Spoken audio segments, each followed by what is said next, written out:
This is Fowl Players Radio, your podcast for arts, entertainment, and pop culture.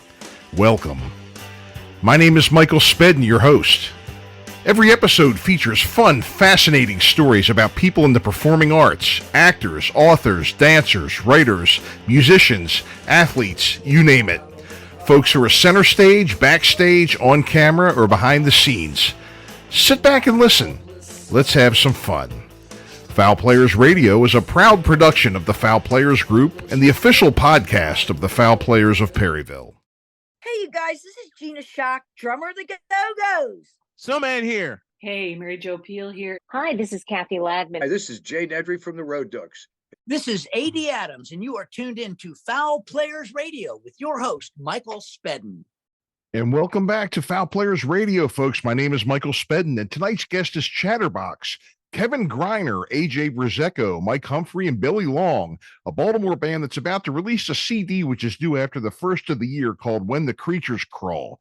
We talked about the CD release, the Baltimore music scene past and present, the challenges of being in an all-original band, and much more.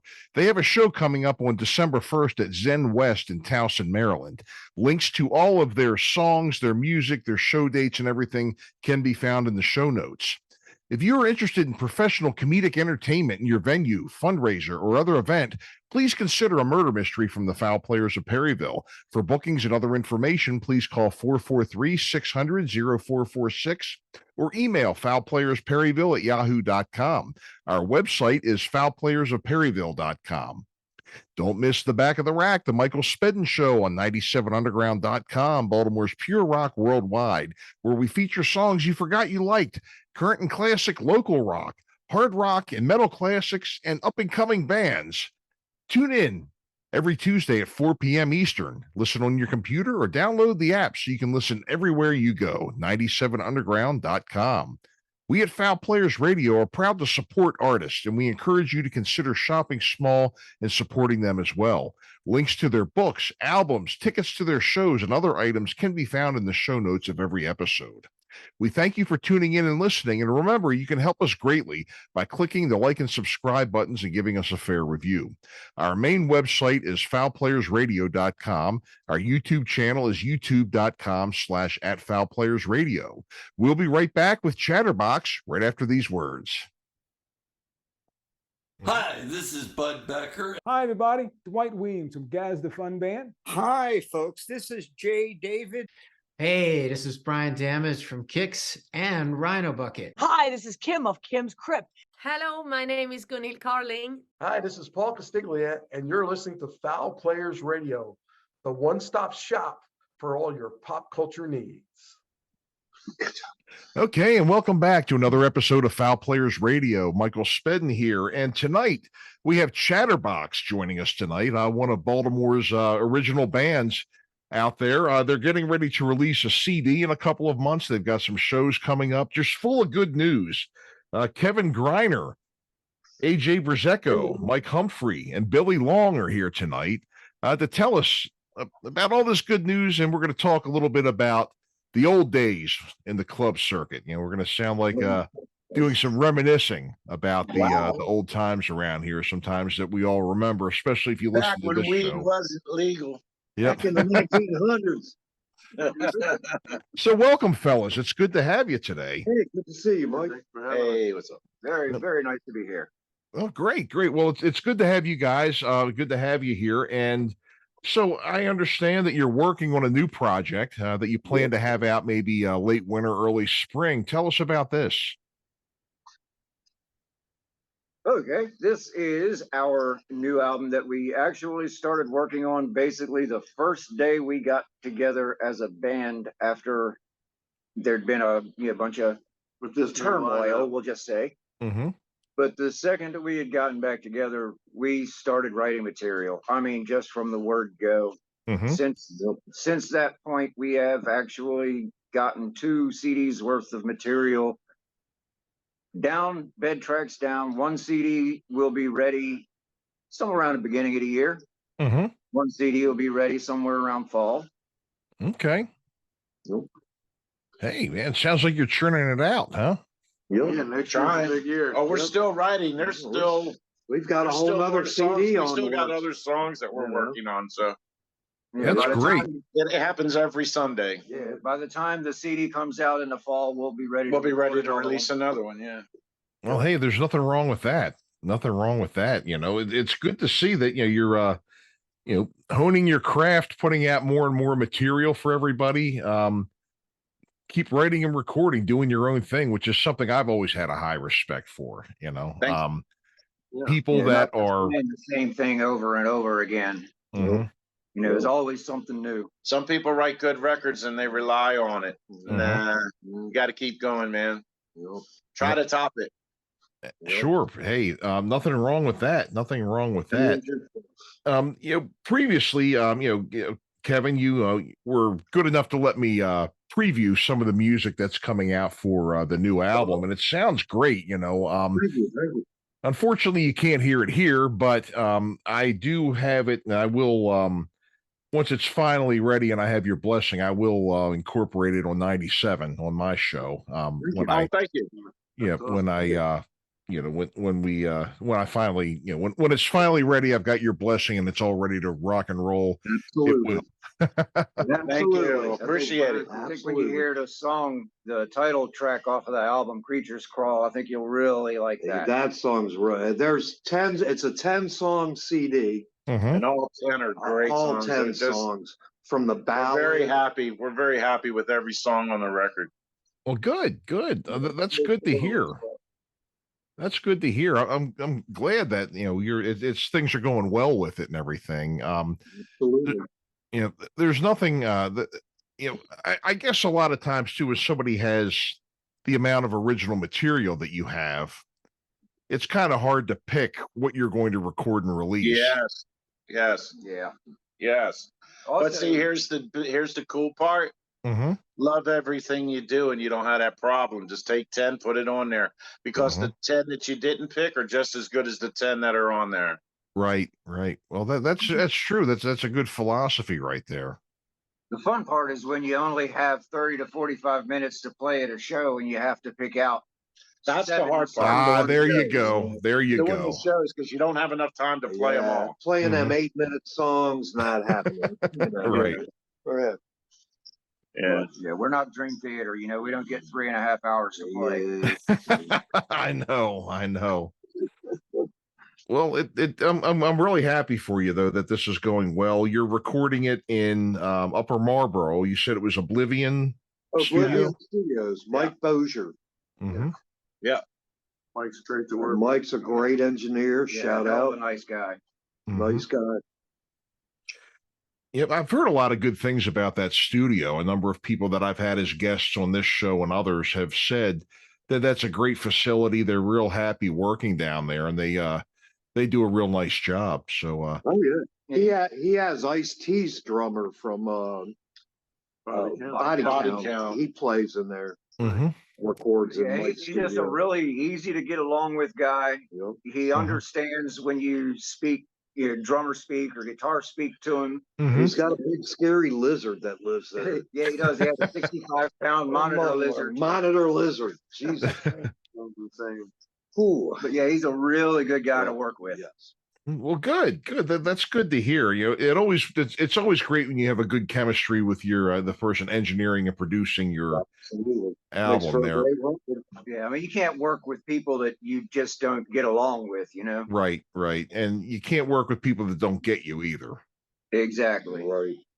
Well, that's great. That sounds like you've got a really good situation there, and from what I've heard so far, it sounds like it's working. Definitely.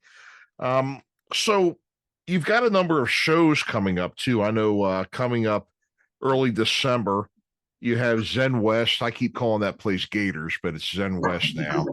And what else do you have? Do you have anything like coming up after the first of the year too? We have a few in the works. We can't. We're finalized. Right. Probably going to be playing Morrisburger's Tavern and Kingsville and oh, hey, good. In January. January. Looks like a date's lining up. We will announce that show. That's going to be a really good show. I don't know. A couple national artists are going to be there. I don't know anything. They just say, "Hey, Billy got a show tonight," and I show up. When you start talking about shows, I just sit back and go, all right, let me know when. Well, good. Morseburgers is a great place too. That's people call that the greatest dive bar or something. Yeah, they call it that. That's kind of its nickname. And that's a big 97 Underground, where I have a job, also does a lot of events there too. Oh, okay. Okay. I've not seen. I guess we'll let you know when we're there. Yeah. Yeah, maybe you'll see me at that one too. So that's good. Morseburgers and Zen West coming up. That's going to be wonderful. And I'm sure you're going to have, once the CD is ready to go and you have, a definite date and everything, you're probably going to have a party for that too, I guess, right? Yeah. Well, that's why there's not a lot of dates. Like, we can't read off every weekend where we're playing. Right. Because we're in the studio. We're trying to finish this record. Yeah, we so really want to get sure. That's more important to me than going right out right now. Yeah, release. Yeah, we want to get the CD completed. Then we'll hit it hard. Yeah, Then we'll come out and we'll start hitting that out. and start promoting it. Start, getting it out there. Well, good. Excellent. Well, I can't wait to hear it when it comes out. Like I said, you've given me a little bit of a preview, and that sounds great. So I really can't wait for the whole thing to be ready. I'm definitely looking for. Oh, well, thank you. I'm definitely looking forward to it. So you guys have been around here. Yeah, just talking to you a little bit here. I know that I was doing bands back in the 80s and early 90s here, and got out of it for a while, came back and was doing like some acoustic stuff for a long time. But I'm sorry. Yeah. But I still have respect. So am I. Everybody's done it, man.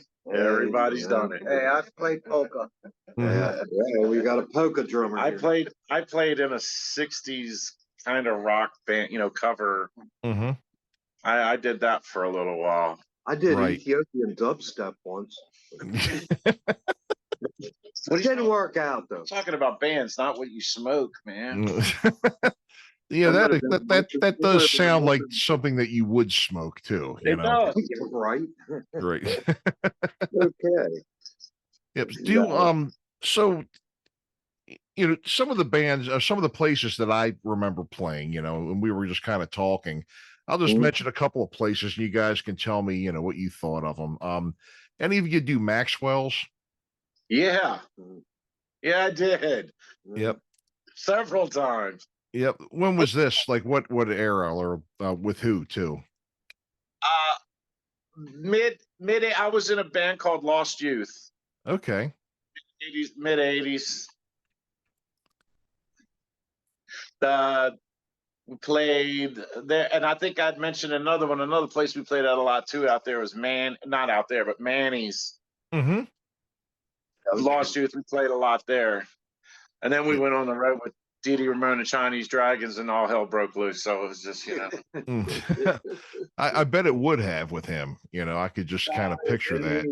Well, we had toured with the Ramones, and when Didi left, because he was a moron, he started the Chinese Dragons, and then he we went with that. Right. When it was interesting.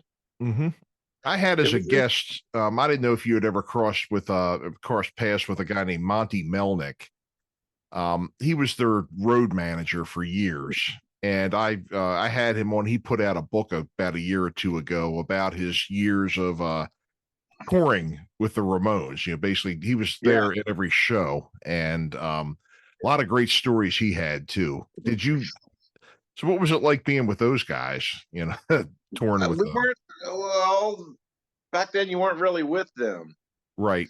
You were on a different bus. Sure. Yeah. You'd see them at the show, and then they'd go their way and we'd go ours, but when you did cross paths, they were great guys, I got nothing bad to say about none of them, I mean, right. You get like a couple times they'd come in and they'd go, "Hey, caught your set, man. You're really cool. I love it." Blah, blah, blah. All right, cool. And then, I got to look at him and go, "Caught every one of yours." Hey, But, yeah, it was fun, man. It was fun. Good. They were good cats, man. They were good cats. They had their issues between each other, you know. Yeah, they did. But they didn't have those issues with other groups that I remember. You know, we never had no falling outs or anything like that. Did you ever do CBGBs with them? Yeah. Yeah. Yeah, that was one of the early places we played. Yeah. Yeah, it was a lot of fun. Yeah, well, that's definitely the dive of dives. But that was but the atmosphere was incredible, man. It's final boss dive. Yeah, that's the atmosphere. The atmosphere is everything. That's what's incredible. Yeah, I played up there myself a couple of times, and you're definitely right about that. The ultimate dive bar, and that's the kind of place where if you drop your keys in the bathroom, just burn your keys and don't pick them up. Yeah, don't pick them up, dude. Don't pick them up. Don't pick them up. Yeah. Yeah, hold on to everything. Yep. Including your package. Right. Did any of you ever do the 930 Club? I never played there. Never played there. Been there. I've been there, but I never played. Two of the best concerts I've ever seen were there, but I've not played there. Did you play there? I did myself. Yeah, I had an opportunity to play there once. It was towards the end of the band I was in, Orange Seed Parade. It was towards the end of that band. And the thing that I remember about that place the most was that the owners really knew how to take care of their bands. Oh, cool. You know, we had only played there once. That was our first time playing there. And I mean, it felt like they really rolled out the red carpet for us. You know, we actually got paid, which we were like, you know, I think we were doing a set of originals. You got paid? Yeah, we were doing a set of originals. You know, we got paid $150. Awesome. Which we thought we hit the lottery with that, you know. Sure you did. Yeah. We weren't going to have to dig in the ashtray for quarters to put gas in my tank to get home, you know. Right. They gave us food and drink, you know, tubs of drinks and both, you know, alcoholic and non-alcoholic, and some food. And we were just like, are we in the wrong dressing room? They're like, no, that's for you, you know. And you know, it's so often back then, and even now, you know, you'd play your set or you play your show, and all of a sudden the club turns into a third world country because they're crying poverty left and right, you know. Right. Yeah. Well, there's some clubs I played in recently that really took care of their band. Well, good. Some that you're lucky if you get a beer. Yeah, exactly. Or you get paid that night. Buster's was good like that, because that was kind of part of 930. Yeah. Yep. Did you say Fletcher's, the one in Fells Point? Yeah, in Fells Point, yeah. I played it. That was a great sound system. You remember EJ Bugs? EJ Bugs, holy crap. I cut my teeth there. That fucking the woman that owned the place, Christine. I remember Christine very well. I think she was like Swedish or something. Doesn't say she was French or something. Yeah. She's a witch, I think. Yeah, she. Oh my God, man! If the homeless people would wander into the bar, she would chase them off. Like, come on, man! That's an audience member. Yeah, I know. Customer, man. I played down there, and it was like around 89 or 90, and you know, it was a hard room to crack, first of all, because she would only give us like Sunday nights or Monday nights. And when nobody's out, you know, you're playing for the bartender. You really are. And that was a tough room. And then the only place I played downtown was the Rave. Remember the Rave? Yeah. The Rave or the Rage? Rage. Oh, the Rage. I was like furniture at the Rage, you know. Yeah. That was on Charles Street, right? Yeah. Lombard. Calvert at Lombard. Calvert. Yep. God, that was a fun place to play, man. That was a fun place to play. I played there probably more than anywhere else. Auto bar. A really good place to play always was Jack's. Jack's, Northern Virginia. Mm-hmm. They had a really good professional stage. Good. I mean, the best. I only played there once. I played there with Pierce. Mm-hmm. I was in a band. I like playing the Ram's Head stage. Rams Head Live in the Inner Harbor. Oh yeah, yeah, that's a good bar too. I forget who we played with. Something. Yeah, I don't know. They were the guys all had long hair, long beards, and they didn't wear shirts. And I forget, they were rough, man. But sure you were in but they're Jacks. Maryland or not West Virginia? That was No, the I was Blue in- Oyster. I was in Blue Jackson, Oyster Bar. Virginia. I was like, holy crap. They were a good band too. They were a good band. Real good band. I can't remember their name, but you look at them and go, what the?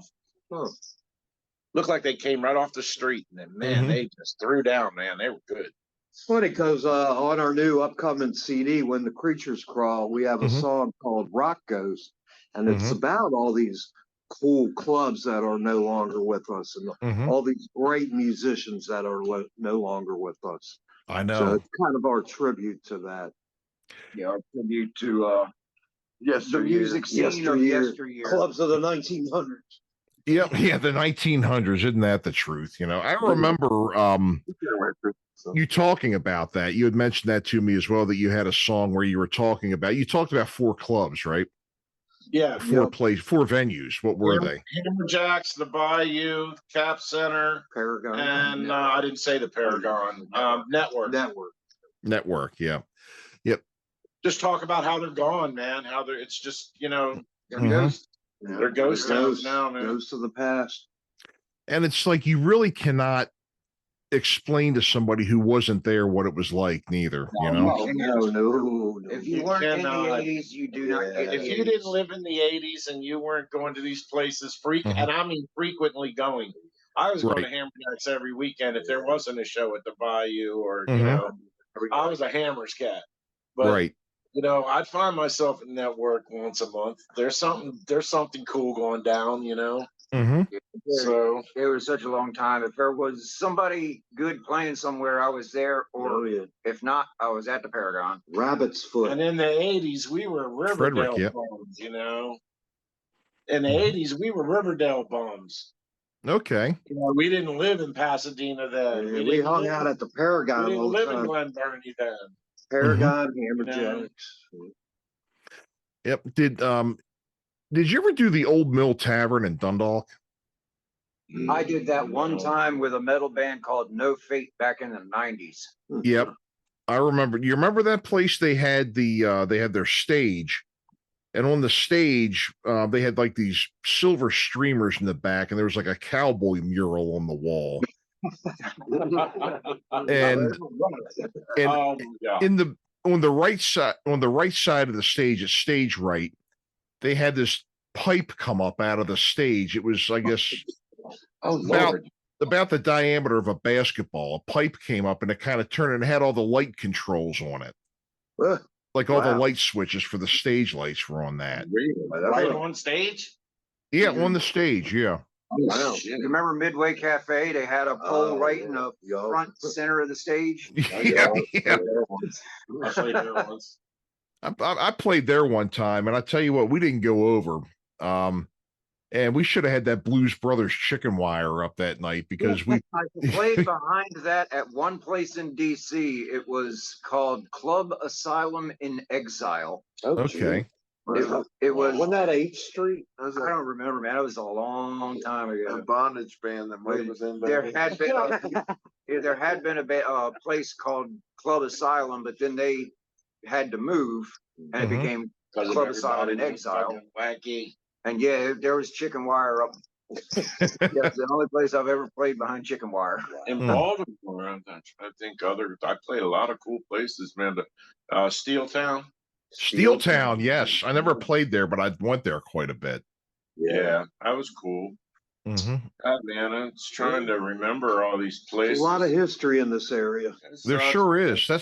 That's really why I started this podcast. You know, was to. I'm 62, bro. I mean, not that I meant to say that out loud on a radio podcast, but hey, just letting you know you can still do it. Yeah. The road down my way closed a while back. There's used to be a place called Memories down in Waldorf. Memories in Waldorf. That was like there was another place in Waldorf back in the 80s. Wilmer's Park. Wilmer's Park, but that was Randy Wine. Michelle's, but no, there was another one. But yeah, Michelle's was a good place, man. That was over about a Hanger Club. Starlight. Yeah. Hanger. The Starlight and the Hanger Club. You know, a bunch of strip clubs, man. Oh. Did you guys ever do the brass rail? Brass Rail. No. I remember the name. Where in it was in around Fort Smallwood Road, not far. Yeah. I played there Excuse me. once, like 5-6 years ago. Excuse me, I yawned. Yeah, it's still there, isn't it? It's just down there. Yeah. Yeah, that's right. As soon as it took me a second. I'm a little slow, man. I need my Geritol. Yeah, it's still there. I've not played there. Yeah. But I don't know that we would. No. I remember it's kind of hard to find a club that we fit. Yeah. Just because we're all original. So. Yeah. Right. Kind of hard. It's not just that. It's that I wouldn't say we're metal. No, I mean, we're a rock band, man. We're just a rock band. I don't really want to throw a class at us, you know what I mean? Yeah. There's but a lot of times because we go, sometimes we're hard. real soft, sometimes we're heavy. I mean, on any given, like in football, any given Sunday, man, it depends on how you're feeling when the writing process happens. You know what I mean? But But we do it all, so I don't really want anybody to get the wrong impression. They said they were a punk band. No, we're not. We've got a metal band. No, we're not. There's really no. Well, we're all of that. Do you know what I mean? There's really no. We're Everything is. That's not a Chatterbox song, right? Yeah. You know, we can take anything. There's no such thing as that can't be, and there's no such thing as that could never be a Chatterbox song. We did a song on our new record that's coming out.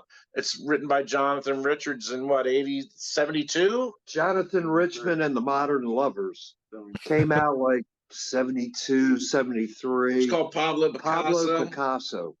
Oh.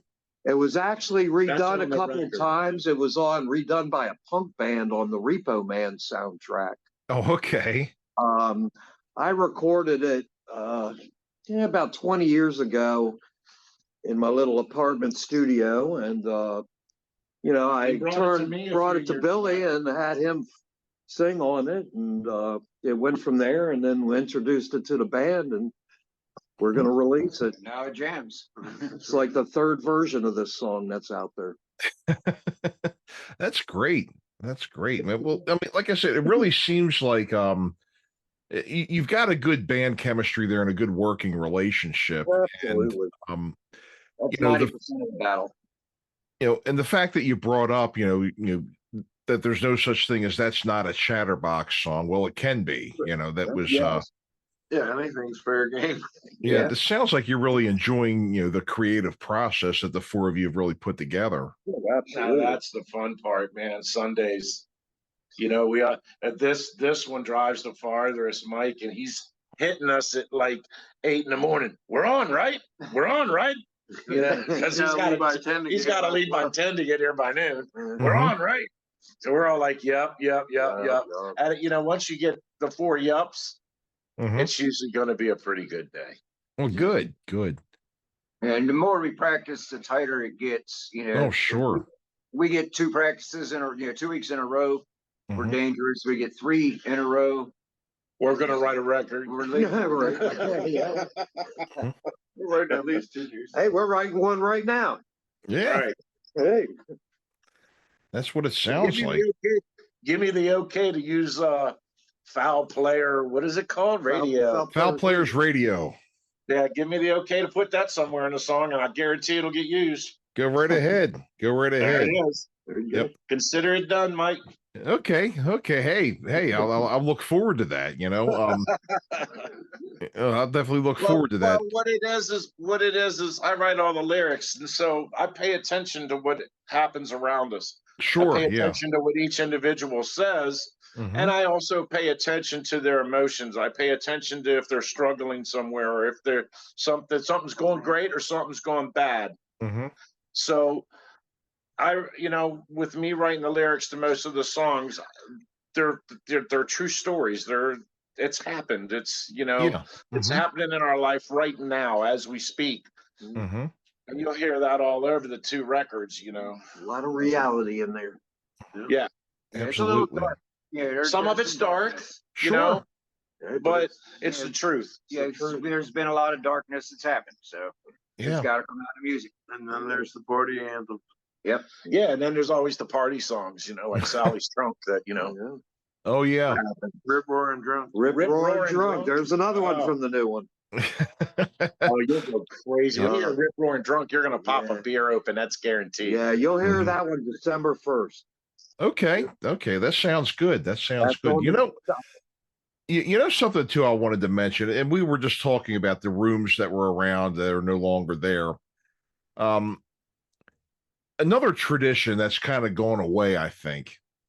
And I'm sure you all remember this part of playing music back in those days was that there was no Facebook, there was no Instagram or anything.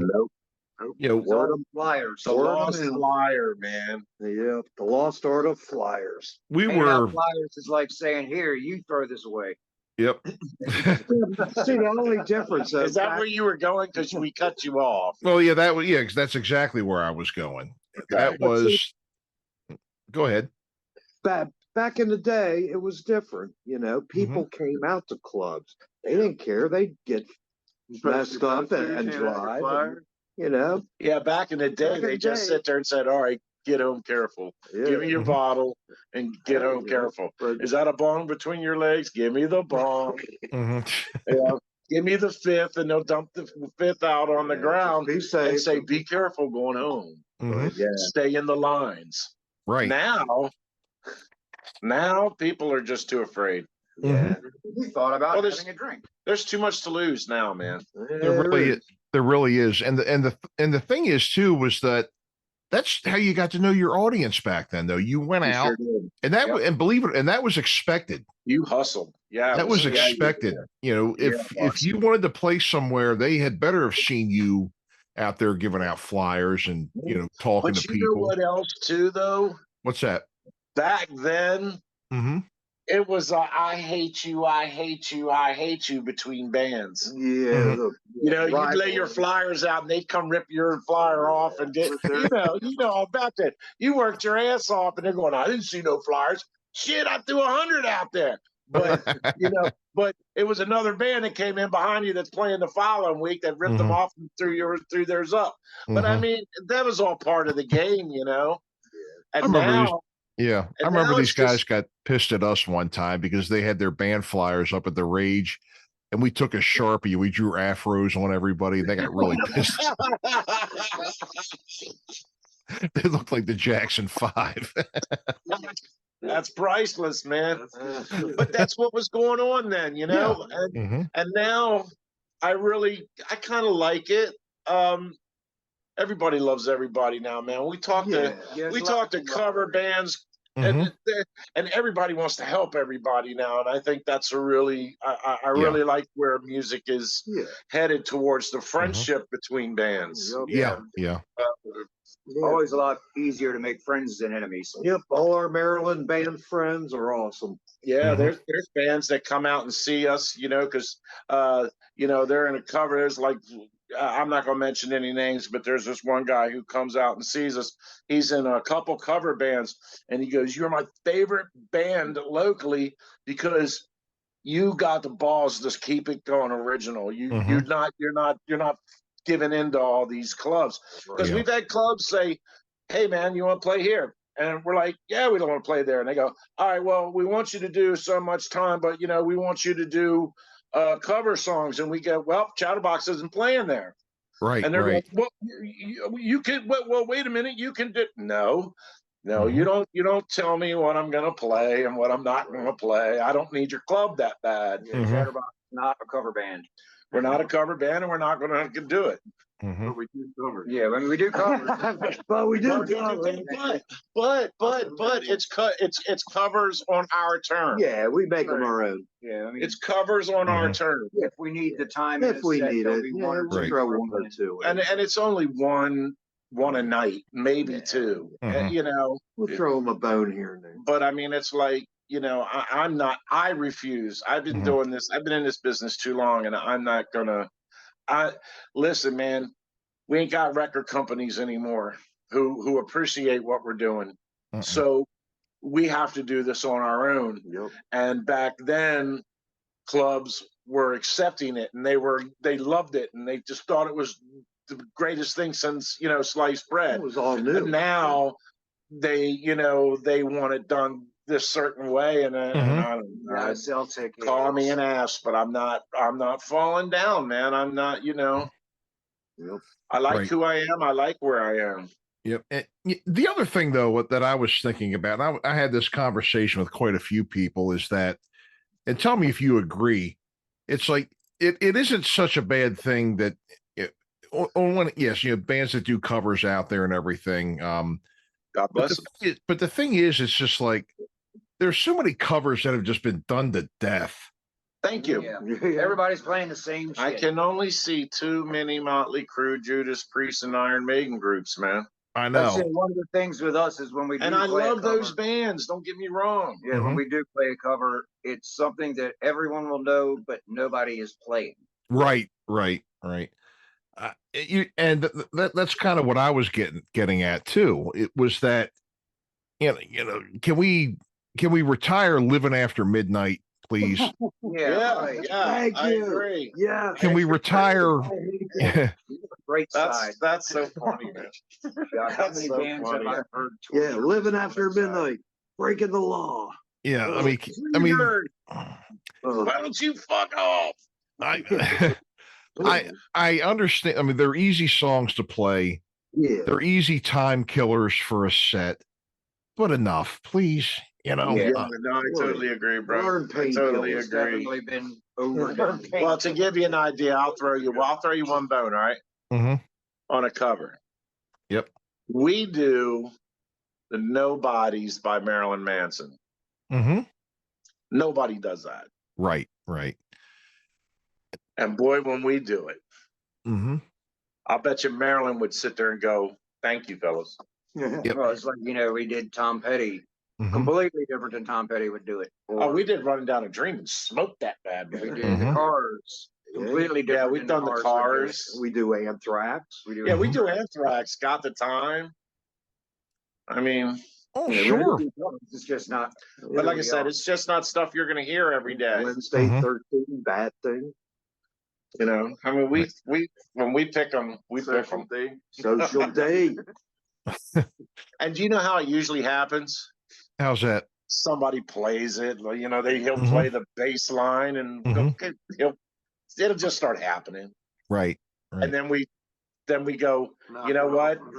Knock it up a notch, and then boom, next thing you know, it's 300 miles an hour and it's ours. Yep. Yep. But the thing I always said was that you never heard bands around here like covering UFO or isn't that a shame? Because I'm a huge UFO fan. Me too. They were the last concert I saw them at they were the last concert I saw before pandemic. I saw them at Ram's Head on stage in Annapolis. Wow. It had to be amazing. Yeah. I mean, people don't cover Uriah Heep, you know. Dude, this is my brother from another mother. Hey, I got all of Uriah Heep's music. I love that shit. Yeah. Nobody covers Rainbow, you know. Hey, what about Slade? Goodbye to Jay. Slade. I'll let that go. Slade. Yep. I'll let the Rainbow go. Yep. Nobody covers Slade, you know, like you were saying. Well, quite right. But that was against their will too. So yeah, well, that was the best against their will ever. That's very true. Very true. I'm sure they're not sorry about it. I'll tell you what, if I make the money on Pablo Picasso as they did off of Slade, I'll go up and I don't know, I might even pat Jonathan Richards on the ass and say thank you. That's great. But that's the thing, you know, and that's part of the reason why I started, you know, when I got on the 97 Underground, my show's called The Back of the Rack. You know, I try to pull things out that were, I kind of label that show as, you know, songs you forgot you liked. Oh, I know. Your first show was incredible. Well, thank you. Early early Blue Oyster Cult, way before the Reaper, man. Yeah. Lips in the Hills. Play that song on your show. Have you played that song before? I have, and I've played some other Blue Oyster Cult songs that were older. Also did Lips some in the Hills is just sick. Did Wars was always a good one. Yeah. Did one that was let me see. I did some Slade, did some Thin Lizzy, Gary Moore. There you go. Yeah, there you go. Jeff Scott Soto, Triumph. You don't hear them anymore. Did you go back to? Do you go back as far as like Tofat 2 and all that? I could.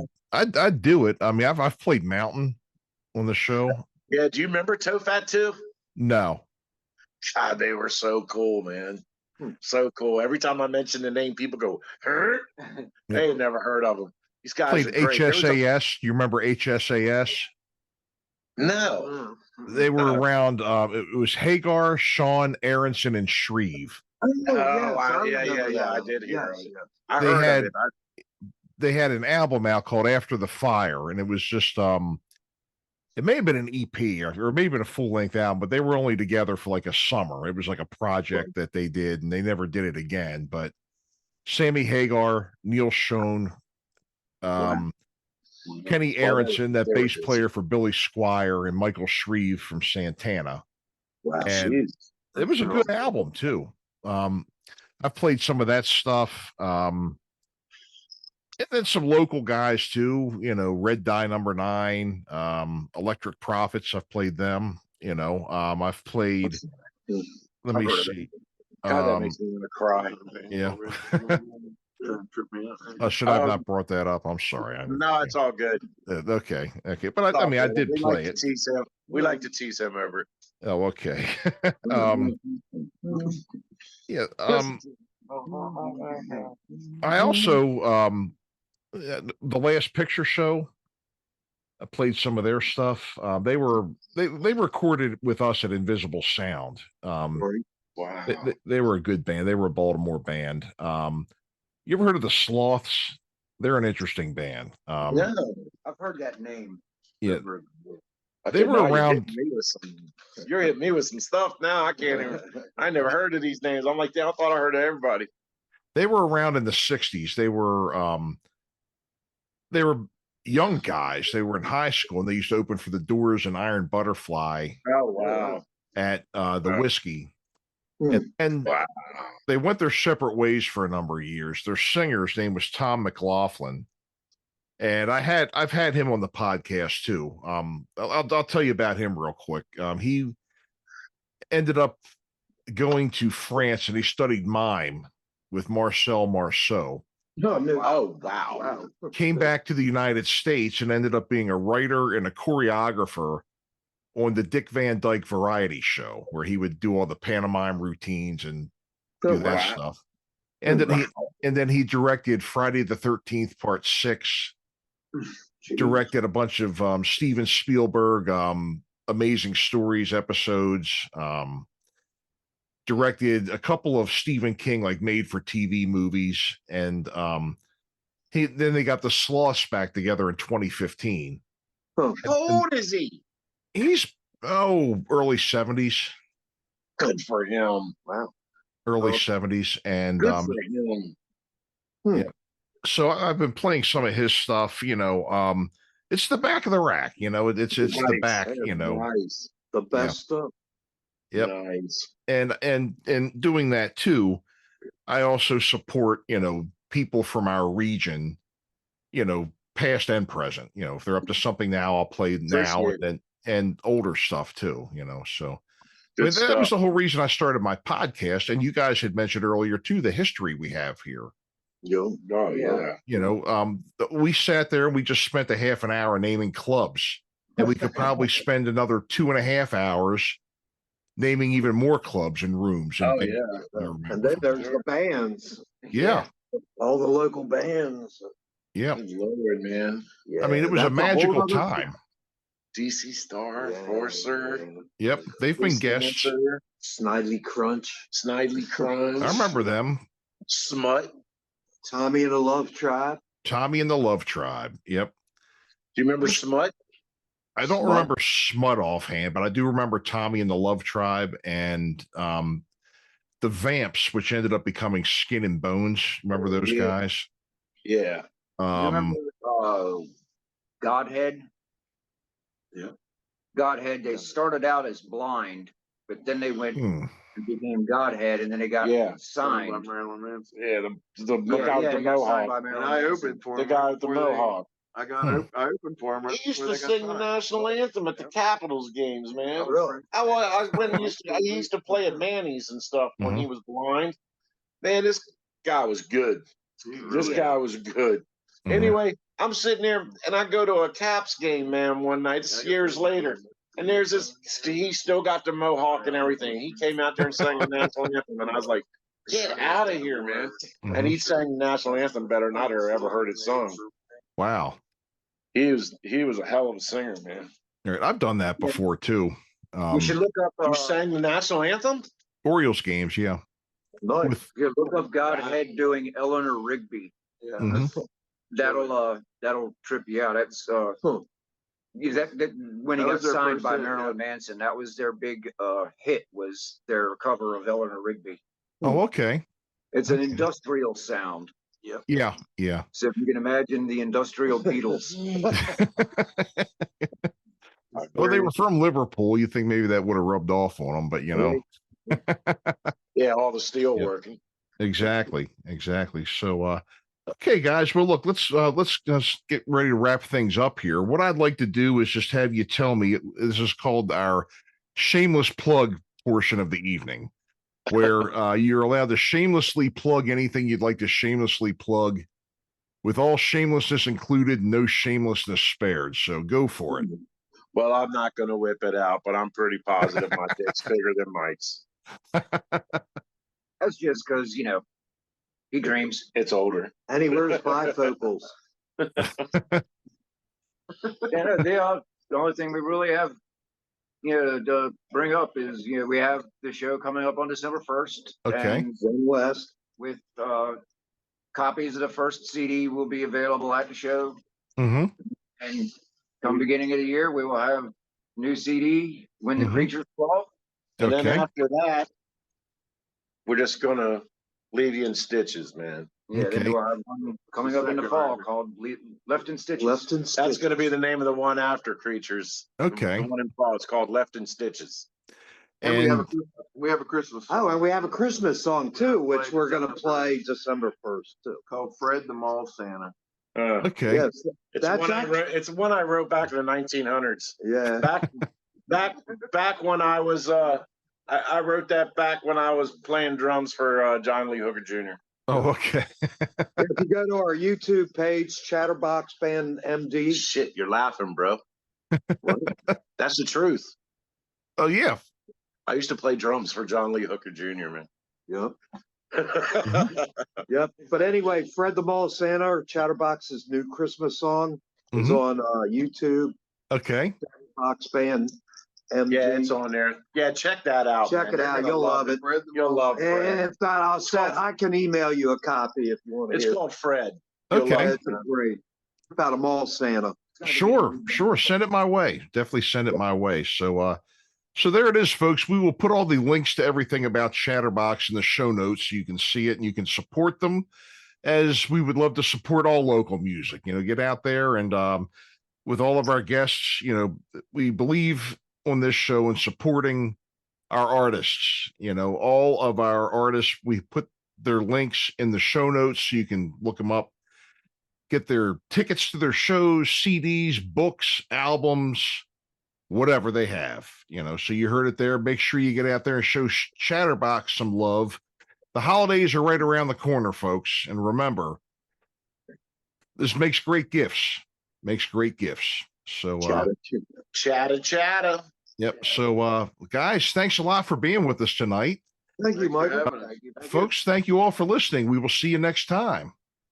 All right. Take care. Peace.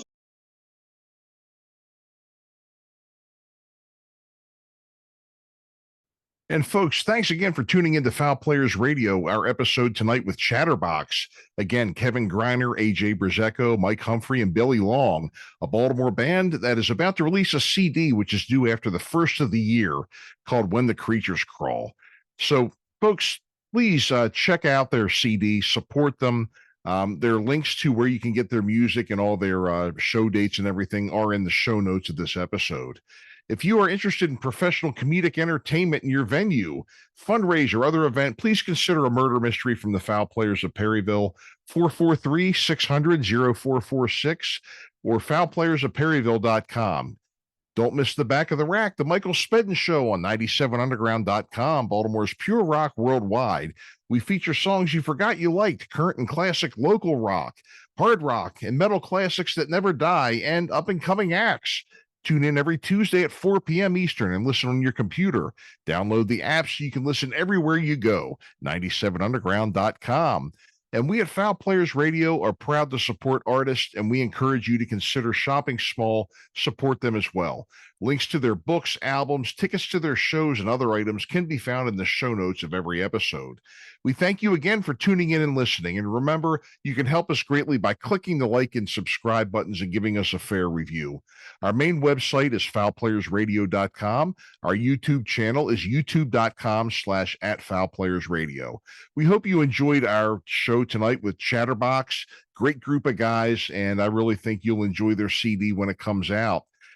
Again, thank you again for supporting local music, supporting our artists on the show. It really means a lot to these folks. It means a lot, people trying to fulfill their dreams out there. You can really help them by doing that. So this is Michael Spedden signing off, and we will see you all next time.